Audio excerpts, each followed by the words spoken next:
ibyo rero ntibyemewe kuko bidakurikiza Kristo, ari ibyo bahawe n'abantu. Ubu rero bemera Imana bakora ibyo bahawe na Kristo.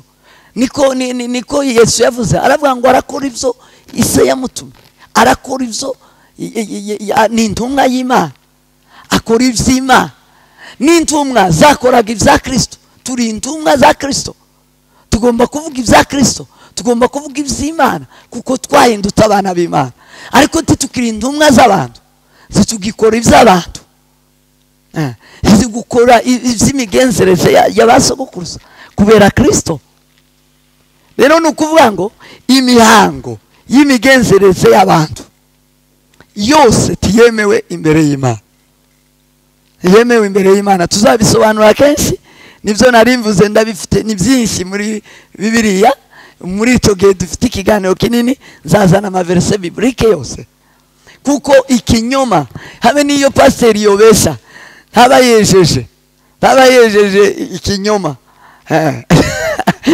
Ngo mubone pasiteri ngubwo abeshe, ngubwo afomoye akabesha, azanye imihango, azanye n'imigenzereze yahawe na basekuruza, ngo abizane mu bantu, abizane mu ikanisa, ngo bibe biremewe. Ntibyemewe.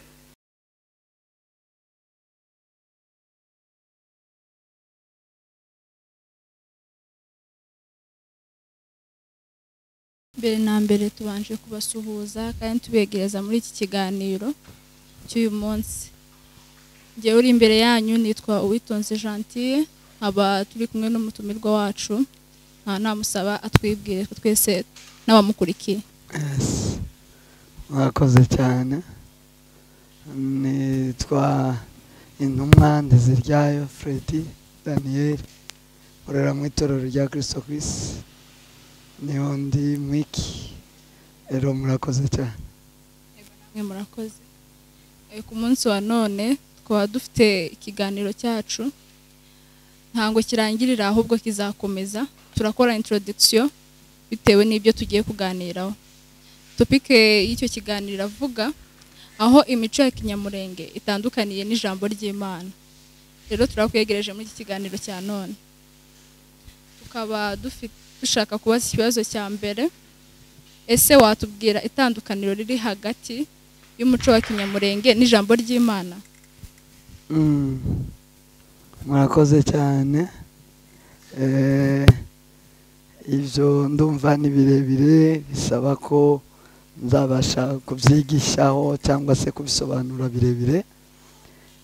Imana yaremye abantu, ibaremera n'imico, ubu buryo abantu bateye n'imiterere ubundi cyangwa se kavukire ya buri bantu.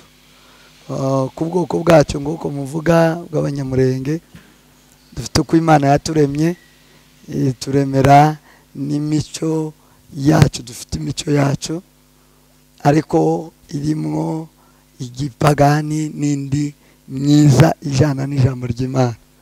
Rero buri ubwoko bwose uko buteye bubaho ku isi waba ufite imico yabo ishobora yemerwa n'Imana n'iyindi itemerwa n'Imana.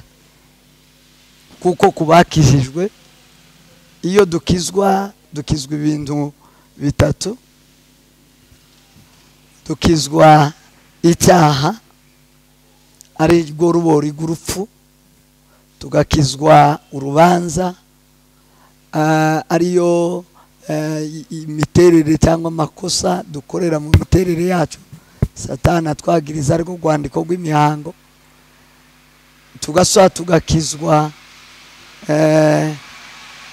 tugakizwa imibiri yacu igakira, bakira indwara, tugakira ibindi. Ibyo byose tubikizwa na Kristo. Hanyuma rero iyo umukristo akijijwe ategerezwa gukira mu bintu bibiri binini cyane z'ingenzi kubw'ubugingo. Iyo umuntu akijijwe, Imana yohereje umwana wayo kugira ngo duhinduke tuba abana b'abantu, duhinduke abana b'Imana. Rero imico y'abantu n'iy'Imana aho itandukaniye nuko mu mico y'abantu turi abana b'abantu, ariko mu mico y'ubumana turi abana b'Imana. rero hari uburyo umuntu aba umwana w'Imana agafata imico y'Imana, hakaba n'uburyo umuntu aba umwana w'umuntu akaba afite imico n'imiterere y'ubumuntu. Rero hari itandukaniro rinini cyane, nibyo nari mvuze ngo bisaba kubisobanura binini.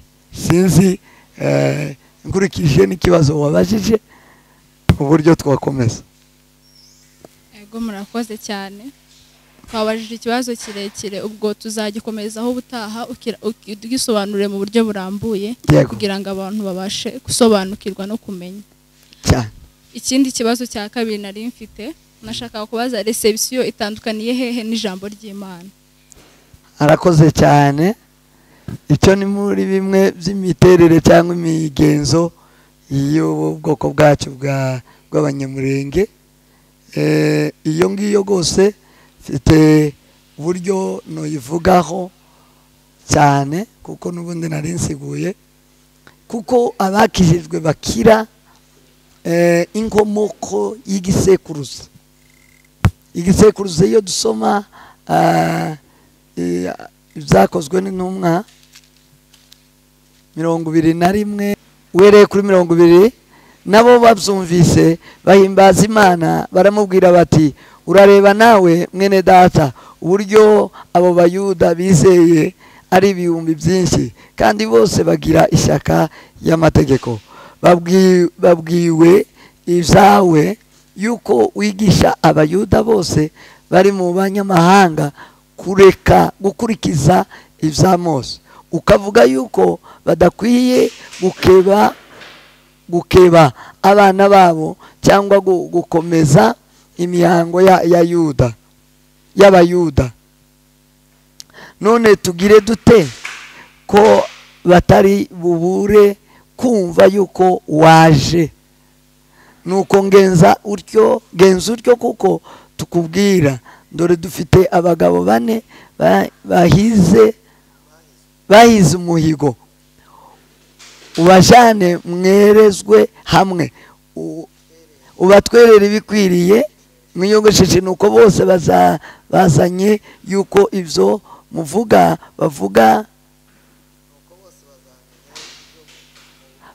bakuvuga ari ibinyoma, ahubwo ko nawe ugenza neza witonze amategeko yose. Ibi tudasomye birebire,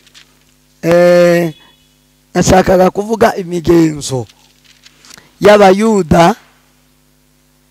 Usomye Abakolosayi ibice 2:6 tugeze 8, biravuga ngo nuko rero nkuko mwakiriye Kristo Yesu umwami wacu, abariko mugendera muri we, mushoreye imizi muri we kandi mwubatswe muri we, mukomejwe no kwizera kuko mwigishijwe, mufite ishimwe ryinshi risesekaye. Mwirinde hatagira umuntu ubanyagisha ubwenge bw'abantu n'ibihembo by'ubusa bikurikiza imihango y'abantu, nako bikurikiza imihango y'abantu iyo bahawe n'abasekuruza ho akarande, kandi bigarukiriza mu migenzereze ya mbere y'iby'isi bidakurikiza Kristo. Aka kandi rero nicyo nshaka ko murambaza, nari mbabwiye ko ari birebire. Reception ni imigenzereze y'abantu, ni imihango y'abantu itajanye n'imikurikirize ya Kristo. Rero kubera ico ni icyaha, kubera ico tivyemewe, kubera ko ni imihango y'abantu. Iyo umuntu yakirirwa akamenya Imana, azava mu mihango y'abantu n'imigenzereze ya mbere y'iby'isi idakurikiza Kristo, ariyo y'abasogokuruza bahawe n'abasogokuruza b'abapagani. Reception rero tukaba tutayemera, kuko niyo y'abantu bahawe n'abasogokuruza, ni y'abantu idakurikiza za Kristo. kuko reception irimwo ibinyoma, kandi ikinyoma ni icyaha. Ise w'ikinyoma ni Satani. Nukuvuga ngo mu gihe hari ikinyoma aho hantu, nukuvuga ngo Satani arahicaye niwe uhayoboye. Ntabwo Imana yoba ahantu hari ikinyoma. Imana iza ahantu havuye ikinyoma hari ukuri, kuko Imana ni ukuri, Kristo ni ukuri. Ikinyoma rero aho kiri, ise w'ikinyoma ni Satani. Iyo dusoma mu nzandiko za Yohana wa mbere, Yohana wa kabiri, tuhasanga uburyo ikinyoma Satani ari we se w'ikinyoma. Rero reception nta kindi nuko ari imigenzereze y'abantu, nuko ari ibyo bahawe n'abasokuruza ho akarande, bidakurikiza bakurikiza imigenzereze y'ibyambere y'iby'isi. Kuvuga ngo ni ibintu bishimangiza umubiri bitari iby'umwuka, bitari ibya Kristo. Kubera izo mpamvu ntibyemewe kubakijijwe ntibyemewe. Sinzi kubera impamvu z'uko ibibazo tuzokomeza tubasobanurira uburyo imigenzereze y'abantu idahuye n'imigenzereze y'ubumana. Ahubwo tudakurikiza abantu, dukurikiza Kristo. Tidukurikiza abasogokuruza, ahubwo dukurikiza Kristo, kuko turi urubyaro rw'Imana. Abemera Imana bose si urubyaro rw'abantu, ahubwo ni urubyaro rw'Imana. Nibyo bakora. Kandi reception si ubukwe. Ubukwe uwabutangije ni Kristo. Initiative y'ubukwe yo gushingira, yo gusezeranya, yo gushyira umugabo n'umugore bakabana, ni initiative y'ubumana, ni ubumana, kandi ifite uburyo ikogwa mu buryo bw'ubumana. Rero iyo hinjiriye iby'abantu, biba bibaye iby'abantu si iby'Imana, kuko iby'Imana bifite aho bikogwa. Niho nari mvuze ngo kubera impamvu z'umwanya tuzobisubiramo uwo munsi mwateguye mwiza. Ni kuko ndibaza kuco warubaje. Utaragenda reka tubaze ikibazo kimwe. Uvuze ko reception yazanywe n'abasekuruza.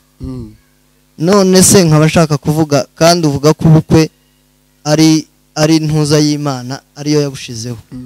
None niba ari ntuza ari Imana yashizeho ubukwe, mbese birashoboka ko murangije gushingira abageni, murangije kubahuza ngo babumwe, mwabareka basohoka bakagenda nta kindi gikorwa kize nyuma? Rwose abageni bageze mu ikanisa bagasezerana bumwana gikirisitu biblike, birahagije. Ibyo birahagije kugo rugo gubako, hatabaye imigenzereze y'abantu, hatabaye imigenzereze y'abasogokuruza itarimwo Kristo. Murakoze cyane. Ikindi kibazo twari dufite, hari aho byaba byanditswe muri Bibiliya kugira ngo abantu badukurikiye babashe gusobanukirwa. Hari aho byaba byanditse muri Bibiliya ko reception itemewe. Reception sizi iryo zina ni Gifaransa. Iyo mihango namaze kuyisoma, ni imigenzereze y'abantu. Biranditse mu Paulo yarabivuze cyane mu nzandiko ziwe, mfite reference nyinshi cyane. Iyo usoma imigenzereze, niho nari mbabwiye ngo Paulo aje kubwiriza abanyamahanga, yaravuye mu Bayuda. Abayuda, Petro ashaka kuzana abanyamahanga, abashaka kubigisha imigenzereze y'Abayuda cyangwa imihango y'Abayuda. Paulo usomye mu Efeso ibice 2:15, usomye n'icyo gice cyose usanga ko abari muri Kristo Yesu nta muyuda nta mugiriki, twese turi umwe muri Kristo. Iyo tugiye muri Kristo nta mico y'abantu, nta mico y'Abayuda, nta mico y'Abagiriki, nta mico y'abanyamahanga, nta mico y'Abayuda. Twese turi umwe muri Kristo, dufite undi muco wacu twese w'ubumana tugomba kugenderamo utari uw'abantu. Rero icyo aho bitandukaniye biranditse muri Bibiliya, ni imigenzo y'abantu imigenzo y'abantu kubizera imana n'abakorera imana ntibakwiye kuyigenderamo, ntibagomba no kuyikora kuko bayivuyemo, bayikuwemo n'Imana. Ubu n'abana b'Imana, n'abana b'Imana bagomba kugira imiterere y'ubumana, bagomba kugira imigenzo y'ubumana itari y'abantu, itari y'abasogokuruza, ikaba iya Kristo, tugakurikiza Kristo. Yes. Ikibazo kindi gihari, uravuga ko reception itemewe kubera ko ari imigenzo yazanywe n'abasekuruza. Yego, hari imihango imwe n'imwe itemewe. Nibyo nari nshaka kubaza, watubwira muri bimwe bitemewe muri reception ko abantu tubona ko ari byiza kandi ari ibirori bishimisha binakorerwa mu nsengero, unarebye akenshi bikorerwa n'abashumba. Niba ari nko gufomora n'urugero n'abashumba babikora. Buri migenzo yose iri mu rusengero usanga ikorwa na bamwe bafite inshingano zikomeye mu nsengero, kandi uvuga ko ari ibintu by'abasekuruza bitemewe na Bibiliya, ari ibyaha. Rero wadusobanurira bimwe muri ivyo ngivyo, ujye utubwira ngo iki kintu nticyemewe kubera impamvu zinizi, nibwo abantu tubasha gusobanukirwa. Nubwo ikiganiro cacu kikiri kigufi ari introduction, uwo buduhayeho mu ncamake y'ibyo tukazabikomerezaho nyuma mu gice ca kabiri. Nongeye kubasomera, mwirinde hatagira umuntu ubanyagisha ubwenge bw'abantu n'ibihembo by'ubusa bikurikiza imihango y'abantu, bikurikiza imihango y'abantu. Iyo bahawe na basekuruza, bahawe na basekuruza karande, sibyo muzamukoresha, sibyo bizabikorwa, nibyo bizabikorwa. Iyi si Bibiliya mbasoma, ni Bibiliya. Hanyuma komeza, kandi bigakurikiza imigenzereze ya mbere y'isi, si ibya kera, si ibya mbere by'isi. Komeza, bidakurikiza Kristo. Ibyo rero ntibyemewe kuko bidakurikiza Kristo, ari ibyo bahawe n'abantu. Ubu rero bemera Imana bakora ibyo bahawe na Kristo. Niko Yesu yavuze, aravuga ngo arakora ibyo ise yamutumye, arakora ibyo ni intumwa y'Imana, akora iby'Imana. N'intumwa zakoraga ibya Kristo, turi intumwa za Kristo, tugomba kuvuga ibya Kristo, tugomba kuvuga iby'Imana kuko twahindutse abana b'Imana. Ariko titukiri intumwa z'abantu, zitugikora iby'abantu, zigukora iby'imigenzereze y'abasogokuruza kubera Kristo. Rero ni ukuvuga ngo imihango y'imigenzereze y'abantu yose tiyemewe imbere y'Imana, yemewe imbere y'Imana. Tuzabisobanura kenshi, nibyo narimvuze, ndabifite ni byinshi muri Bibiliya. Muri icyo gihe dufite ikiganiro kinini, nzazana amaverse biblike yose, kuko ikinyoma habe n'iyo pasiteri yobesha ntaba yejeje ikinyoma. Ngo mubone pasiteri ngubwo abeshe, ngubwo afomoye akabesha, azanye imihango, azanye n'imigenzereze yahawe na basekuruza, ngo abizane mu bantu, abizane mu ikanisa, ngo bibe biremewe. Ntibyemewe kuko nibyo Pawulo yatashe abwira abanyamahanga, arababwira ngo mwebwe ndagukebwa. Iyo yari imihango, yari imigenzereze y'abantu, kuko bagomba gukebwa. Abana b'abahungu bose bagomba gukebwa kugira ngo bemerwe n'Imana. Arababwira ngo ndagukebwa, nta kudakebwa. Arababwira ngo ikigize icyo kimaze ni ukwizera Kristo, mugahinduka mukagira imigenzereze ya Kristo, mukavuga ibya Kristo, mugakora ibya Kristo. Rero umuntu wese ukora ibinyuranye na Kristo, uwo nguwo ni umupagani. Ibyo ntibyemewe. Niba abesha ngubwo ari umupasiteri, ndaba yejeje, icyo ni ikinyoma, ni Satani, akoreshejwe na Satani. Niba ari umuvugabutumwa, niba ari abantu bafite inshingano nyinshi mu makanisa, icyo akoze cyose aba akoze ikitari cyo, kuko kitemewe. Kandi icyo kubesha ni icyaha. Imana yanga ababeshyi. Imana ni ukuri. Ise w'ikinyoma ni Satani. Tuzabisoma ni byinshi bibureke kuri uwo munsi muteganya. noneho tuvuge ko abantu bose bari mu buyobe, abantu bashigikira reception. abantu bose batakurikiza Bibiliya, badakurikiza Kristo, bari mu buyobe. Ibyo tuzabifatira umwanya uhagije, ndumva biturenze. Ni ikiganiro gikomeye rwose, ntacyo tuzagikora neza. Sawa, murakoze cyane. None ni iki twafasha abantu bari kudukurikira muri kano kanya kandi bifuza no kuzakomezanya natwe? Ni iki twabafasha kugira ngo basobanukirwe kuri reception, kugira ngo bumve ikibi cyayo nabo bave muri ubwo buyobe barimo? Icyo nakumva cyafasha abantu muri iki gihe ni ukumenya, bamenye ijambo ry'Imana. Ijambo ry'Imana, iyi Bibiliya iravuga ngo nimwamenye ukuri, kuri kuzababatura. Kuri niko kuzakubatura umuntu kukamukura mu binyoma. Bite ku ijambo ry'Imana, baryumve, basome,